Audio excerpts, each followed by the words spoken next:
Hello. How are you, Llewellyn? So I'm glad you fine, finally thank got. you. I'm coming to you live here from the armpits of hell.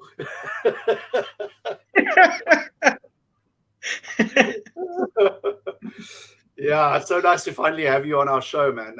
You know, you've been part of our little atheist community here in Cape Town for a while. You've even started your Yeah. own. So I'm very, very happy and pleased to finally have you on our show.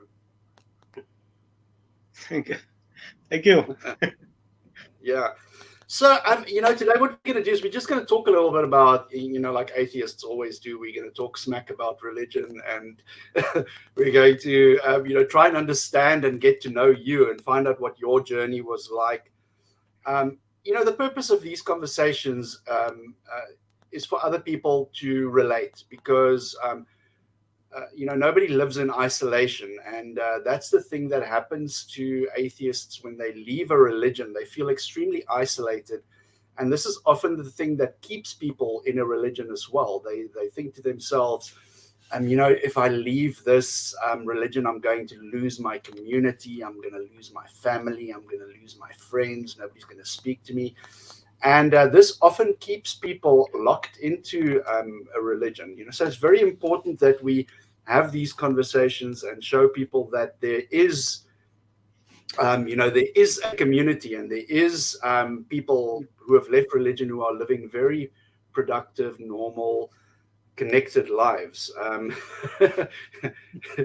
So what I wants to know, how did you spoil the plans of the angel? You know, because there was an angel that was trying to stop you from coming on the stream today.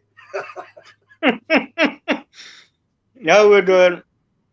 It was my sister-in-law trying to bake multiple things at the same time. So the power just went off. No Sunday. So tell us about your background. You know, did you grow up in a religion? You know, what was it? You know, what was it like? What is the journey for you and religion like? Um, well, you see, I grew up. My father was a practicing Jehovah's Witness. It means my grandma, his mother belonged to the church, but he didn't belong to the church. Um, because at that time, the Jehovah's Witnesses believed that you have to be a grown up in order to be baptized and join the church. But now it has changed. But yeah, how can you understand as a child? You cannot understand Jehovah's word as it is, and you cannot love according to his ways because you're still a child, no? And Right. as a grown up, you can make your own decisions on how to, what rules to follow, and then you can choose to freely follow Jehovah without any intervention. Right? You're free to make up your own mind. So they had Yeah. baptism when they're older. So my mom was then Old Apostolic. So she was New Testament, follow New Testament. And so because they were always arguing over which church is the right church and which God is the right God, Jehovah or Jesus that I should follow. So they never got the chance to indoctrinate me into their religion Right. because I was always like, um, it's either choose your mom or your dad, right? And Yeah. that's like a hard thing to do, right? Because you Yeah. love both your parents. And so I never got really into it, right? But I can tell you about how it started, right? But that's how. So from the very beginning, since birth, I was never like, um, because if my mom tried to tell me about Jesus, my father would interject and say, no, it's Jehovah, you see. But I remember one day when I was very young, maybe 5, 6 years old, that time in the 90s, and they had a KBS on the show, on the TV. And you know that the KBS, they like shoot their laser beam out of their stomach and onto a plant, and then the plant would grow. And so I asked my dad, is this the same power as God? Right? And he said, no, it's a different power. Then I say, how's it different? He says, no, it's just different, but it's not like that. care bears power, right? So that's when it started to. But what's the difference between that magic and the magic of God? And that's Right. basically where it began for me, right? And so later on, as I went to school, I started to learn about evolution and, all the different types of animals that you get. And so then this one time at school, after school, we had like a rugby field, we South Africans, we like our rugby. And so I saw these swimming tadpoles in the grass, because the pipe was left open, the water pipe, and so there was a dam on the grass, and these little tadpoles came. And then maybe a day later or 2 days later, I say, no, but this is now getting more legs on the tadpoles. And then after some time, when I go back, then I see, yeah, but this is frogs. Actually, that was living there on the field. And so that is, and so I'm not saying that is evolution, but the changes that you can see how it can go from a tadpole to a frog. I could see that physically. And then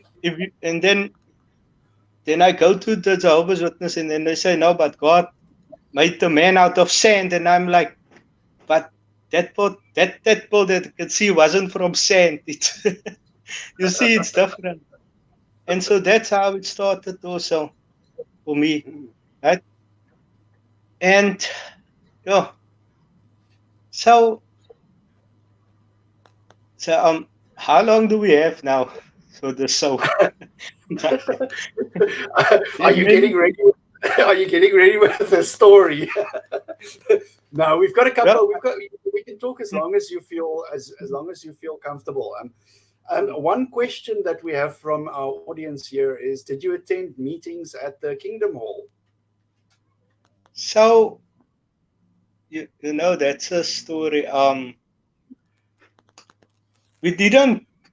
Maybe I was like one time for my whole life. No, I maybe been to church about 8 times, and 6 times of them were just for funerals. So, Right. Because when my dad would take me and my brother to the Kingdom Hall, no, then when we got home, my mom would be mad at him, and then even the food would be salty, because he was at like, if a man cheats on you, you must throw a lot of salt on the food, and that will stop him. And I guess it worked, because he did stop. Taking us. But this, But this is out to go to answer. This is fascinating to me, because in the there's this passage in the Bible that talks about people being unequally yoked, which means that they're trying to say that you shouldn't you should associate with people who are of the same mind, and especially when it comes to relationships and marriage. So it's fascinating to find this dynamic where you have two different kinds of Christianity in the same family, and just the way that it influenced you. Very fascinating. But you see, for my mom and dad, they went to disco, they went to ice skating, they watched the same movies, So religion was actually a small part for them. Maybe make up 10%, and they enjoy the 90% of their lives. And then only when it came to that small part of religion, I think it was because even if you believe in Jesus, you still believe in a God. So they both believe in gods, basically. So it wasn't that far apart from one another. See, so I think that's where it's like they both liked ice cream. The one liked rum and raisin, and the other one liked vanilla. Yeah.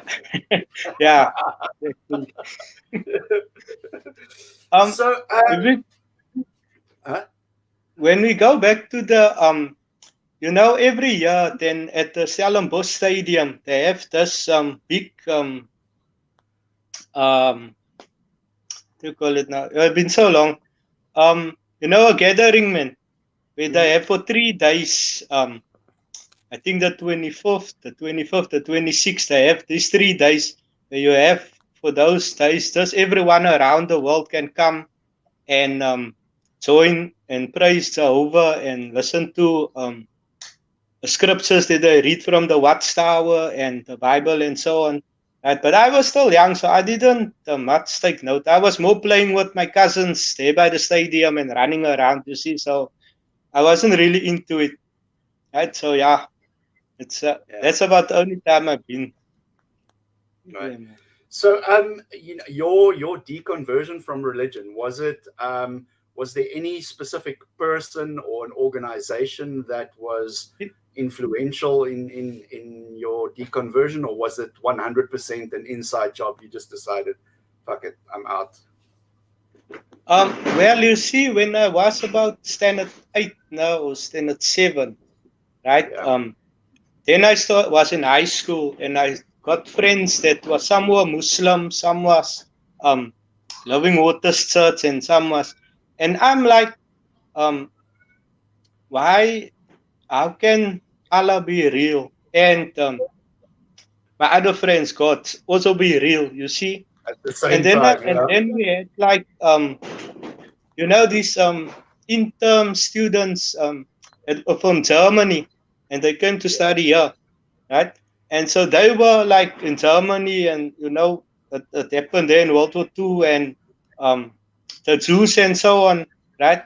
So they were like for the Old Testament also, And so I was trying to figure out now which one is the right one, right? And I was like in fear, right? And I can remember like months going by, I was in fear because it was, if I make the wrong choice and if I choose the wrong God, the wrong friend to choose his God, it's could be dangerous. You see, I can burn in hell. It's so you had that fear. And so one night I remember I was just like, no man, I have enough of this being afraid all the time. So God, and I said, God, if you want to let me follow you, then you have to show me. But I'm not going to worry about you anymore. I'm going to stop being afraid of this God, right? And that was like the moment that I just, it like, once you get rid of that fear, it's like you're free to open your mind and think to, okay, what other stuff is there, right? Yeah. And so as I was, then you see, I had a problem with reading and writing, and so my mom took me to the library, and then this Asterix and Obelix, the books with the pictures and the words, right? And so I was reading those books, right? And trying to improve my reading skills, right? But then as I read it and saw the stories, I begin to see a pattern like, no? Now, just think about it. There were times when Asterix would be captured and Obelix would be the one trying to save him, right? But then in the book, they would point out Asterix's story and they would point out Obelix's story. So how can Asterix know what Obelix did and how can Obelix know what Asterix did? But it could be that just later on they told each other that, right? And because we know it's a story, we know it's an author telling the story, right? And so when you go to the Bible and then you think about how did this happen by this story in the Bible, but then the other person on that side, right? So maybe example, one of Jesus' disciples is captured, and then he's in the jail. But then how did he know what happened to Jesus and what did he say on that side? And what did the other disciple know what this one said on that side? You see? So if you just look at the story, you will see it's written from an author. It's not one single person in the Bible that wrote, as it was happening, he was writing it down or write it down later. You see? like if you look at this one, Samsung and Goliath. Now Samsung, right? And so Samson, when they captured him, and he was blind, right? And so they captured him and chained him to the tower, right? And then he said, Better God, my haircut. yeah. They said, nee man, where are you coming from the desert here with your long hair?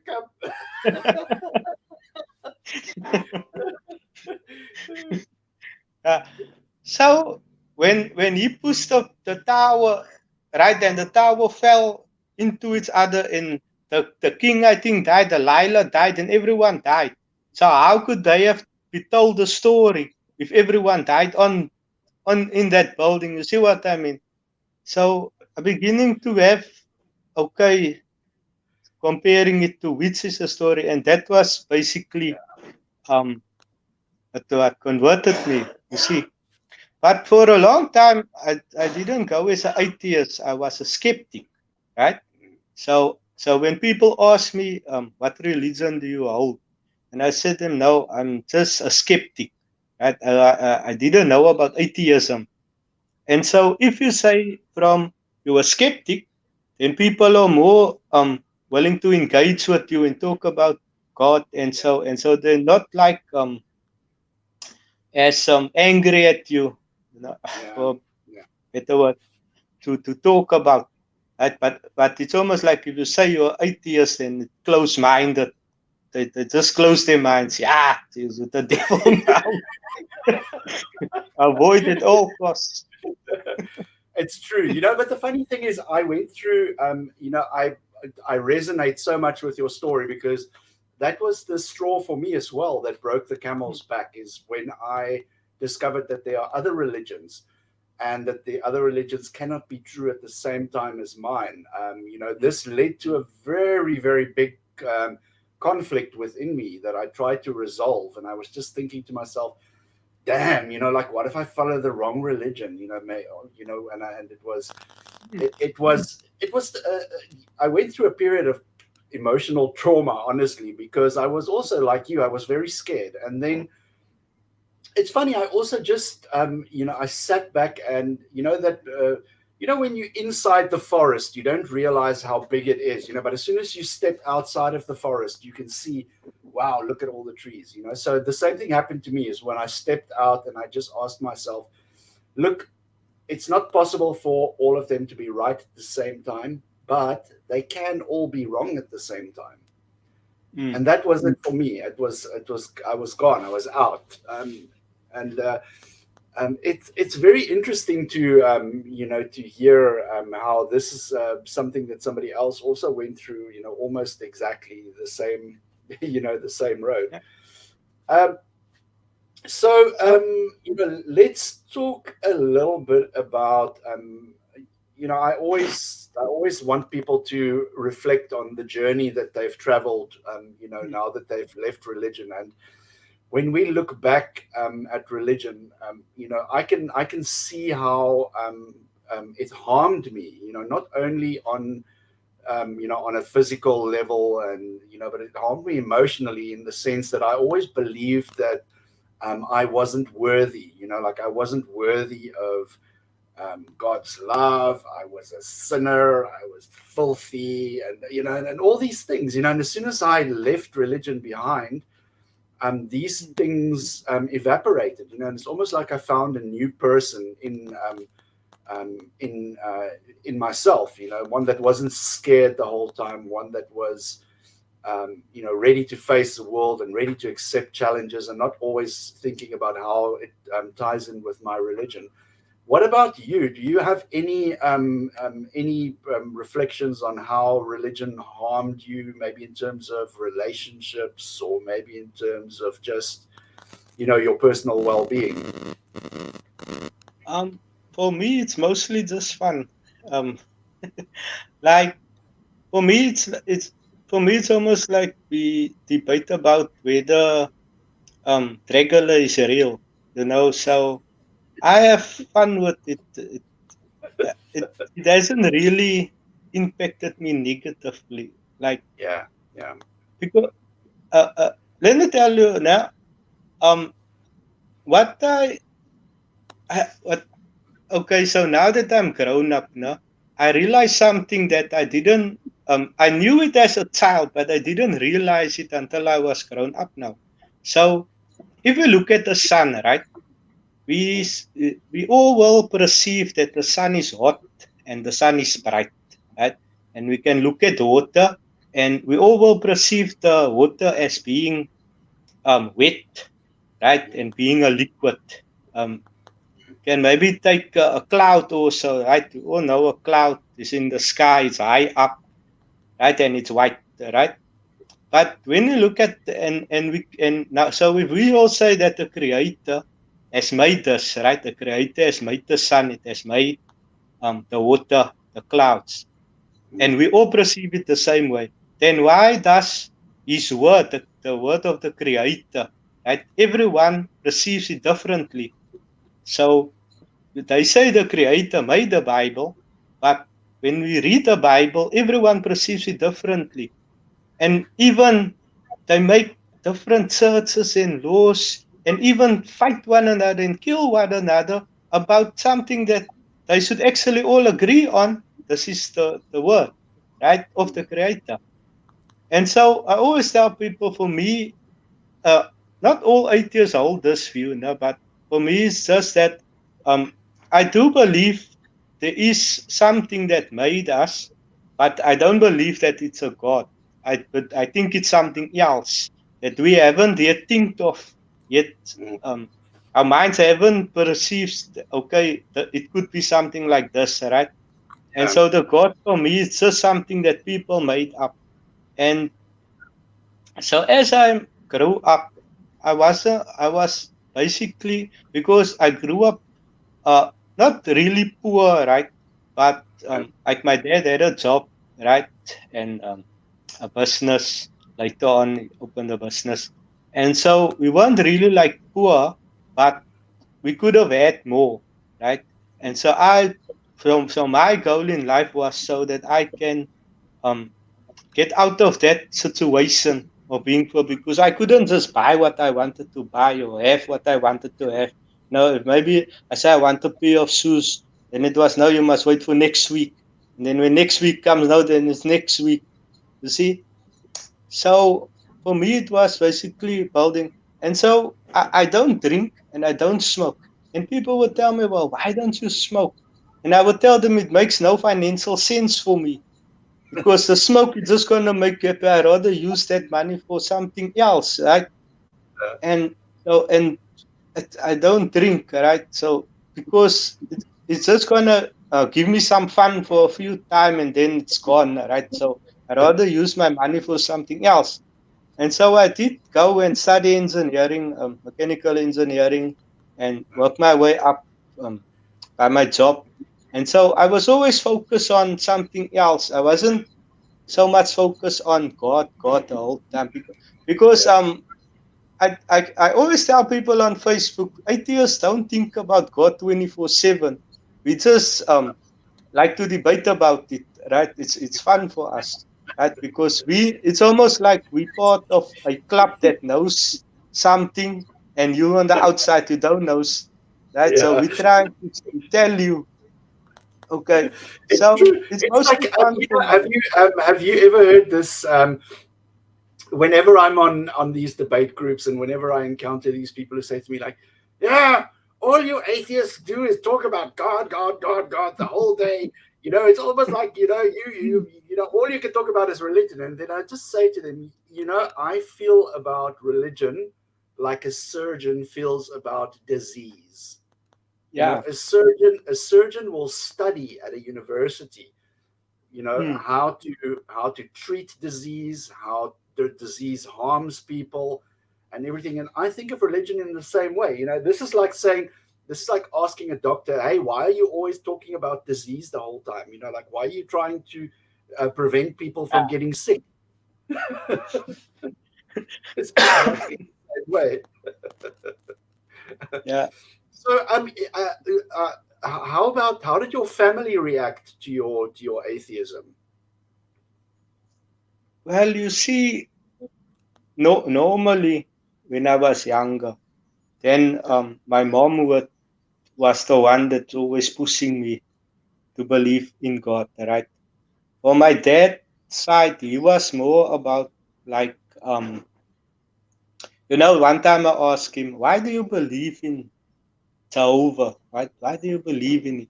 And he's like, well, this is the best that I know of where we came from. And this this is the only thing that I know.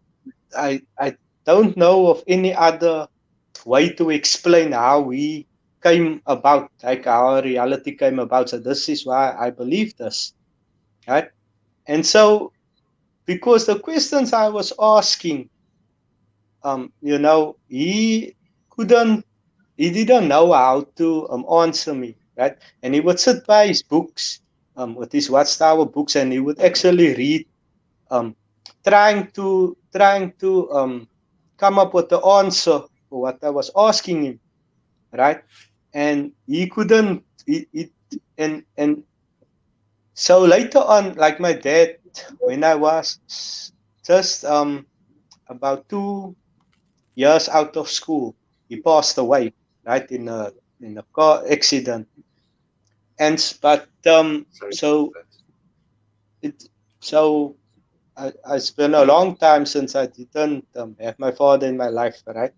So, but he was like, um, he was almost like on the same point as me.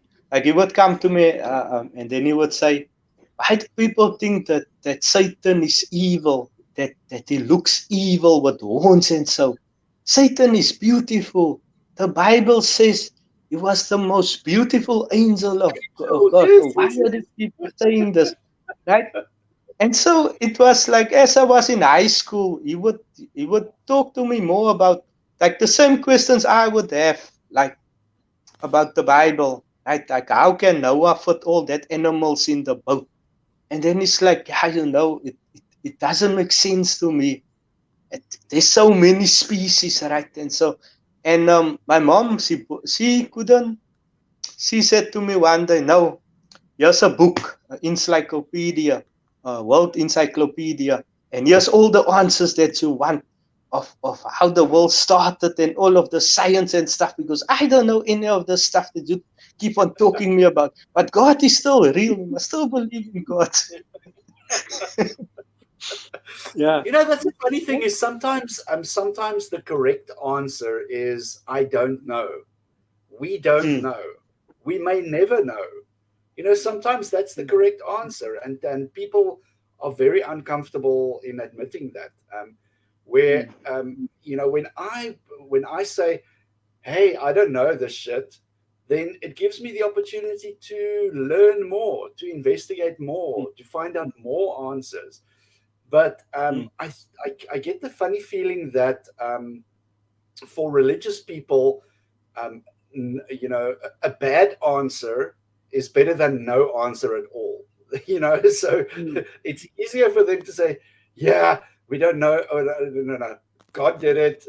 Well, what about how the universe started? God did it. Well, how about the planet and the animals and the trees? God did it. Yeah. How about disease and flood and earthquakes? That's Satan.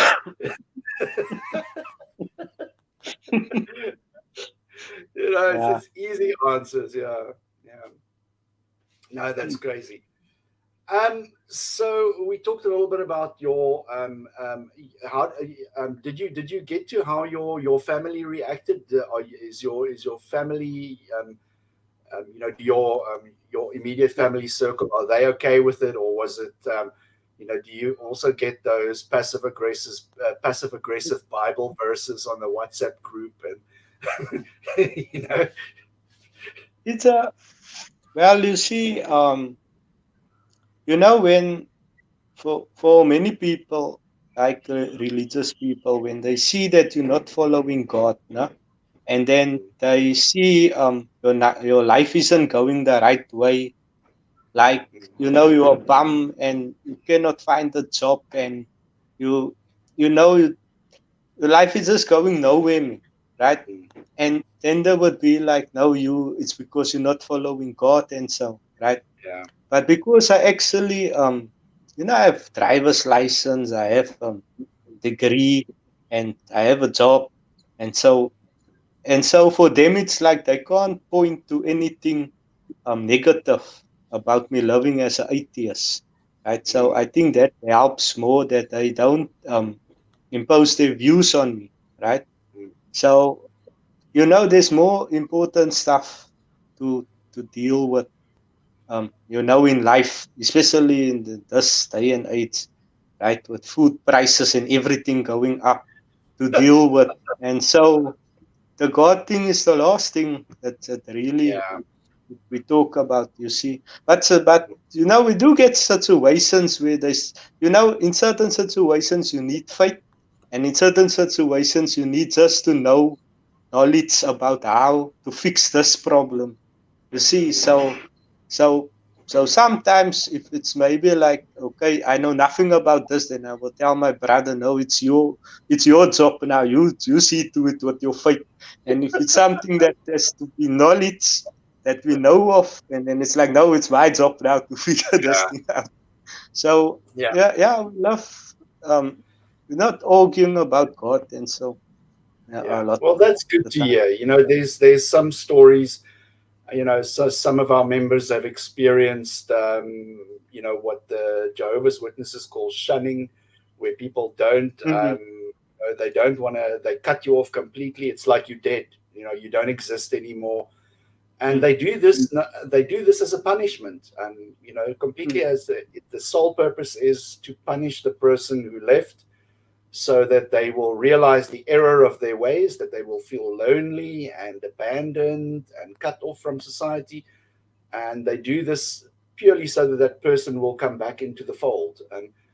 And it's just another way of how religion poisons, even down to relationships. It poisons relationships. It's crazy. You see, for my brother, right? So when my mom passed away in 2016, I decided to come and live here by him, right? And so I also have bought in the house, right? So he joined my mom's church, you see. Now I wasn't at home, right? I was living somewhere else. And so I told him, but that church isn't right, man. I can tell you how I can prove it to you. You just have to follow me. And so I said, okay, I'll follow you. So I told him, look, man, they are, if you have a dream, then you have to go to the pastor and say, okay, this happened in the dream and so, and then the pastor will say, no, God tells me this and this and this, right? So I told him, look, man, the way I figured it out was I thought that the pastor lied to me and my mom lied to me. And so I said, well, you should lie to the pastor. And so I told him, go and tell the pastor a dream, but make up the dream. Don't don't tell him it's a fake thing. So if God really did speak to the pastor, God will tell the pastor, but this guy is lying to you. And if and so he did that, and the pastor did, and so he said, no, man, this guy is lying because I made up the dream, right? And so he was like very sad because now it's like, no, man, God, it's a fake, man, right? So maybe I made a mistake or something, but I told him that, well, it doesn't prove that God doesn't exist, right? Yeah. Because it could be that God does exist, and God didn't tell this pastor anything, so that God can show you that this pastor is actually a fraud, and the church is a fraud, and that you should join something Yeah. else, right? Yeah. And so that's why he was happy again, you see, because but at least I exposed that church for the crooks that they are, right? So Yeah. that's why my brother is fine with me now. Ah, Yeah. Yeah. That's amazing. And let me see, what else haven't we talked about yet? Like this had, your journey away from religion happened to you at a younger age. So you didn't really have a very structured sense of morality or anything before then. But have you experienced any in any way that your morals are different from, for example, the religious morals? You know, some people report that they feel more open and tolerant of other people, whereas when they were religious, they were more, closed off. And there are various different comparisons that I can make from my life as well. You know, when I wasn't very trusting when I was religious. For example, when I left religion, I became more open to different views and open to trusting different people. Anything like that happened for you? Well, for me, it was, you see, my dad was very strict, right? So that has a lot to do with me being civil towards other people and so on. But as my dad did karate, you see, and martial arts, and so he had these books, the kung fu books, and in those books they would talk about the monks and the kung fu masters.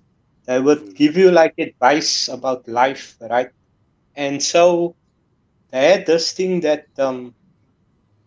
you must always protect your head, right, in fighting, because even if your body is like your arms is missing and your legs, they broke your legs, and so as long as your mind is still intact and right, you can still think of ways to still love and teach other people and speak with other people, so to keep your mind healthy and strong, right?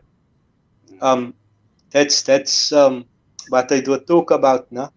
And then and then you should be in one with nature, right? So for me it's like, in this nature, in this world that we live in, there's a lot of good people that just want to live good lives, right? The news is actually, if you just watch the news, you will see a lot of negative things, and then you will think the society that we live in is negative, and there's just bad people. But there's so much good people that if the news were to just say about good things that people do, it would be boring to us. So they would show stuff that is bad on the news, right? You always want to see fighting and bad stuff on the TV, most, right? Because mostly people are good. So for me, it's like, you should always help where you can, right? If you can help, then you should help, right? Because later on, when things turn around and you need the help, then people will help you, right? And so often, many people have helped me to get to where I am. I have many people that help me, you know.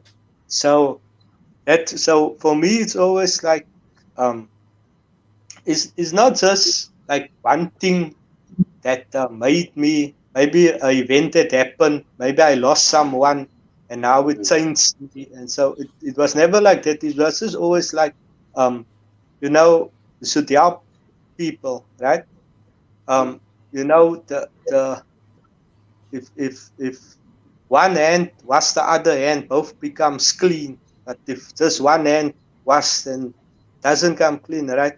And then, in the 80s, the TV shows like Captain Planet, you had this Captain Planet that was always saving the planet and cleaning up things, and those type of TV shows actually, it touch on you, man, that okay, you should keep clean the environment and so on. So some of it has to do also with the TV shows and so on that I watch. Yeah. So it's not just one single event. Yeah. Yeah, that's amazing. Let's draw this to a close, more or less, and tell us, where can people find you on social media? Do you have any social media accounts or Facebook groups or anything that you want to plug? Yeah. Well, on TikTok, I will go by the Capetonian Atheist, because I'm from Cape Town, South Africa, and I'm an atheist. And so I will be posting videos. I was thinking of a 10-part series just to explain atheism, because on TikTok there's a lot of liars there. They're not telling the truth about atheists even. So I need to correct them because they make me look bad. I'm also on TikTok. You can my user handle is Jesus Sabalsak. So if you search for Jesus Sabalsak, you can find me as well on TikTok. They don't like. They don't like. I don't know. They don't like that username for some reason. You know, it's weird.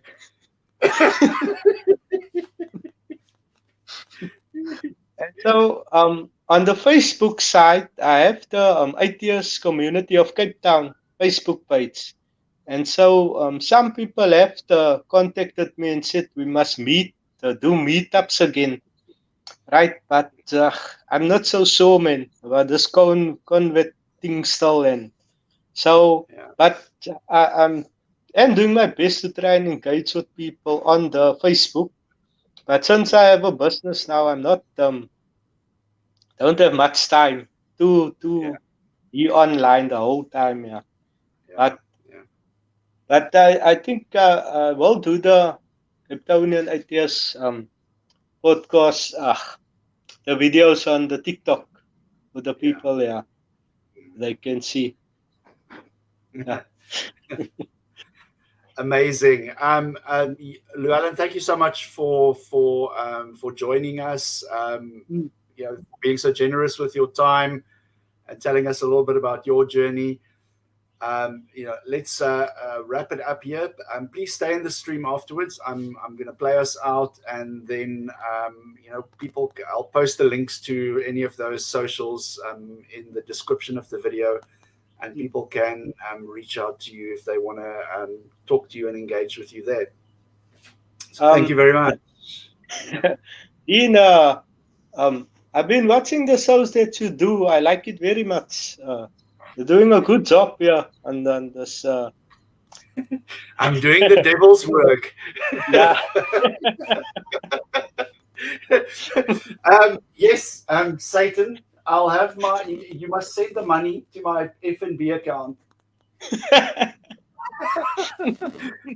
I'm just talking to Satan. He's sitting in the background here. So he monitors me. He monitors my work very closely.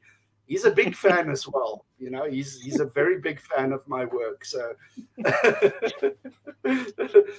thank you, my friends. Okay, guys, let's play it out.